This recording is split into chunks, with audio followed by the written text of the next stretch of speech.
بسم اللہ الرحمن الرحیم۔ ہر ایک شخص مستقبل بنانے کے لیے تگ و دو کرتا ہے۔ ان میں سے کامیاب وہی ہے جو دنیا و آخرت دونوں جہانوں کے لیے تیاری کرے، اور چونکہ موت ایک اٹل حقیقت ہے تو ہم سب کو اس کے لیے تیاری کرنی چاہیے۔ اچھی موت ہر مومن کی درینہ خواہش ہوتی ہے، لیکن وہ کون سے اعمال اور گناہ ہیں جن کی وجہ سے خاتمہ بالکفر کا اندیشہ ہوتا ہے؟ خاتمہ بالخیر کی نشانیاں کیا ہے؟ خاتمہ بالخیر کے لیے کون سے اعمال اور دعائیں کرنا ضروری ہے؟ ناظرین گرامی، اللہ تعالی جب کسی سے بھلائی کرنے کا ارادہ کرتا ہے تو اس کو قبل از موت 3 کام کرنے کی ہمت عطا کر دیتا ہے۔ وہ 3 اعمال کون سے ہیں؟ آئیے پہلے ان 3 اعمال کو تفصیل سے بیان کرتے ہیں۔ پہلا عمل، حضرت انس رضی اللہ تعالی عنہ حدیث مبارکہ بیان کرتے ہوئے فرماتے ہیں کہ جب خدا اپنی مخلوق والوں سے بھلائی کا ارادہ رکھتا ہے تو اس بندے کو زندگی میں ہی آزمائش میں ڈال دیتا ہے تاکہ وہ اپنے گناہوں کی سزا اسی دنیا میں پوری کر جائے، اور اللہ تعالی جب کسی کے ساتھ برا کرنا چاہتا ہے تو اس شخص کے گناہوں کو روک دیتا ہے۔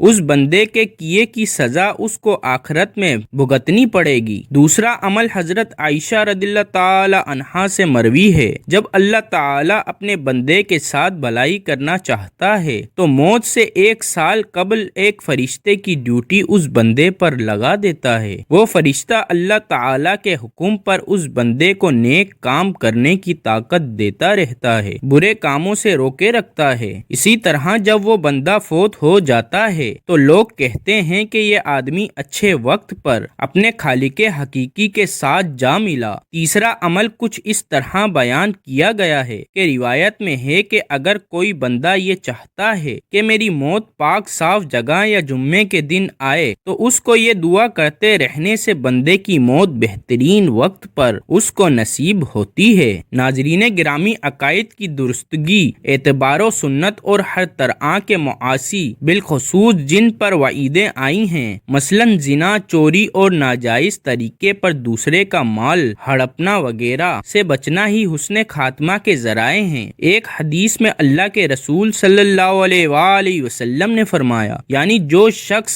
زرد و رحلہ کا مالک ہے اور حج بیت اللہ کی استطاعت رکھتا ہے لیکن پھر بھی وہ حج نہیں کرتا تو مجھے پرواہ نہیں کہ وہ یہودی ہو کر مرے یا نصرانی ہو کر۔ اس حدیث سے معلوم ہوا کہ فرائض کا اہتمام بہت ضروری ہے، ورنہ سوء خاتمہ کا اندیشہ ہے۔ ہمیں چاہیے کہ مذکورہ بالا امور کے ساتھ ساتھ ان اعمال کی طرف خصوصی دھیان دیں جن پر جنت وغیرہ کی بشارت دی گئی ہے، مثلا یتیم کی کفالت، پابندی کے ساتھ مسواک کرنا، صدقہ خیرات کرنا، اللہ کی نعمتوں بالخصوص نعمت ایمان پر شکر ادا کرنا وغیرہ، اور درجہ ذیل دونوں دعاؤں کا بھی خوب اہتمام کریں۔ انشاءاللہ خیر کے ساتھ خاتمہ ہوگا۔ موت کی تیاری کچھ اس انداز سے ہو کہ کسی بھی وقت موت کے لیے انسان تیار رہے۔ چنانچہ جس وقت یہ آیت نازل ہوئی جس کے بارے میں اللہ تعالی ہدایت کا ارادہ فرما لے تو اسلام کے لیے اس کی شرح صدر فرما دیتا ہے۔ اس آیت کے نزول پر نبی مکرم صلی اللہ علیہ وآلہ وسلم نے فرمایا، اللہ جس کو ہدایت دیتا ہے تو اس کے دل میں اللہ تعالی نور ڈال دیتا ہے۔ اس پر صحابہ کرام نے پوچھا، یا رسول اللہ اس کی علامت کیا ہوگی؟ تو آپ صلی اللہ علیہ وآلہ وسلم نے فرمایا،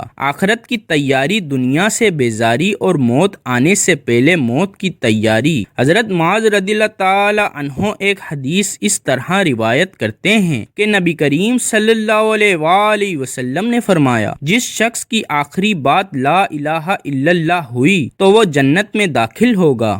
اس حدیث کو ابو داؤد اور حاکم نے صحیح سند کے ساتھ روایت کیا ہے۔ علماء کرام نے مسواک کی سنت کے فائدوں میں لکھا ہے کہ مسواک کی سنت زندہ رکھنے والے بندے کا خاتمہ کلمہ طیبہ پر ہوتا ہے، اس لیے مسواک کرتے رہنا بھی اچھی موت کا سبب بن سکتا ہے۔ حضرت عبد الرحمن سے روایت ہے کہ میں ایک بار حضرت عبداللہ بن عمر رضی اللہ تعالی عنہ کے یہاں تشریف لے گیا۔ وہ کعبے کے سائے میں بیٹھ کر لوگوں لوگوں سے خطاب فرما رہے تھے کہ ایک دفعہ ہم رسول اللہ صلی اللہ علیہ وآلہ وسلم کے ساتھ سفر طے کر رہے تھے۔ ہم نے ایک جگہ پر قیام کیا۔ ہم میں سے کوئی بندہ خیمہ لگانے کی تیاری کر رہا تھا اور کوئی تیر چلانے کی تیاری میں مشغول تھا۔ کوئی شخص اپنی بھیڑ بکریاں اونٹ کو چرانے کے لیے باہر جانے کی تیاری کر رہا تھا کہ مؤذن نے اذان کہی اور ہم سب نماز ادا کرنے کے لیے جمع ہو گئے۔ آپ صلی اللہ علیہ وآلہ وسلم نے کھڑے کھڑے خطبہ فرمایا کہ مجھ سے پہلے آنے والے نبیوں کو فرمایا گیا تھا کہ اپنی امتوں کو بھلائی کی نصیحت کرو جسے آپ بہتر سمجھتے ہو، تاکہ وہ نیک کاموں کی طرف مائل ہو جائیں۔ جس کام کو آپ غلط سمجھتے ہو ان سے ان لوگوں کو منع کر دو، اور میری امت کی بھلائی اللہ تعالیٰ نے میری امت کے پہلے لوگوں میں کر دی ہے۔ اس کے بعد آنے والی کو بڑی مشکلات کا سامنا کرنا پڑے گا جن کو وہ ناپسند کرتے ہوں گے۔ ایک سے بڑھ کر ایک فتنہ آئے گا جو کہ پہلے سے بڑا ہوگا۔ مسلمان کہے گا یہ وقت بہت برا ہے، یہ تو میری جان ہی لے کر چھوڑے گا۔ پھر وہ وقت جاتا رہے گا اور پھر اس سے بڑھ کر اور مشکلات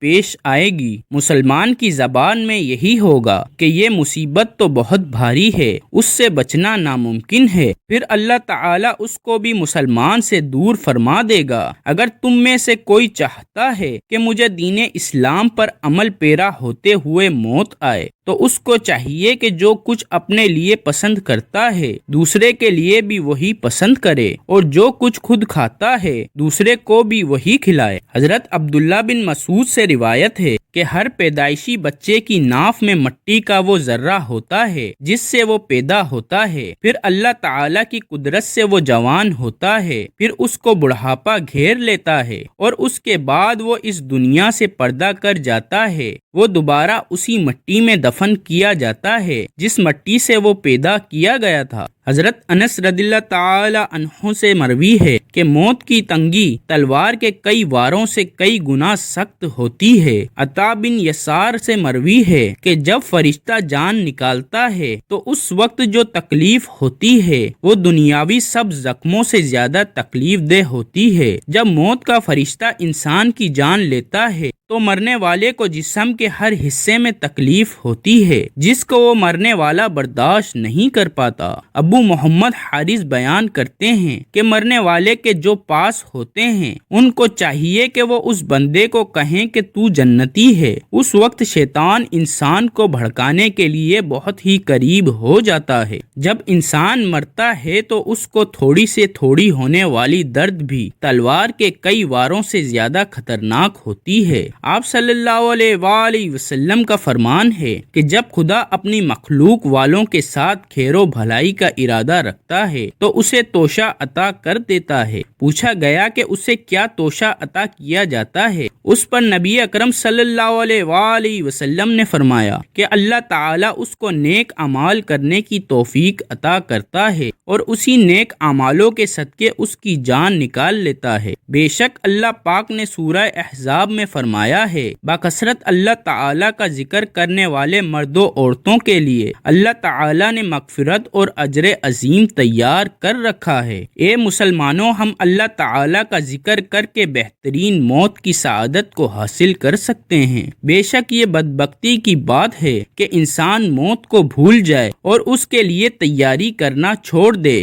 گناہوں میں مگن ہو جائے اور عقیدہ توحید پامال کر دے، ظلم و زیادتی کرتے ہوئے معصوم جانوں کا قتل کرے، حرام مال کمائے اور کھائے، مخلوقات کے حقوق غصب کرے، ہوس پرستی میں ڈوب جائے اور آخری دم تک گناہوں کی دلدل میں پھنسا رہے، پھر موت کے وقت اسے کسی قسم کی پشیمانی کوئی فائدہ نہیں دے گی اور نہ ہی موت کا وقت ملے گا۔ نبی کریم صلی اللہ علیہ وآلہ وسلم نے فرمایا جو شخص کثرت سے یہ دعا کرتا ہے تو وہ آزمائش میں پڑنے سے پہلے اس دنیا سے رخصت ہو جاتا ہے۔ وہ دعا یہ ہے، اللہ پاک ہم سب کو اس دعا کو یاد کرنے اور اس کا ہر وقت ورد کرنے کی توفیق عطا فرمائے تاکہ کلمہ طیبہ کا ورد کرتے ہوئے ہمارا خاتمہ بالخیر ہی ہو۔ آمین لکھنا مت بھولیے گا۔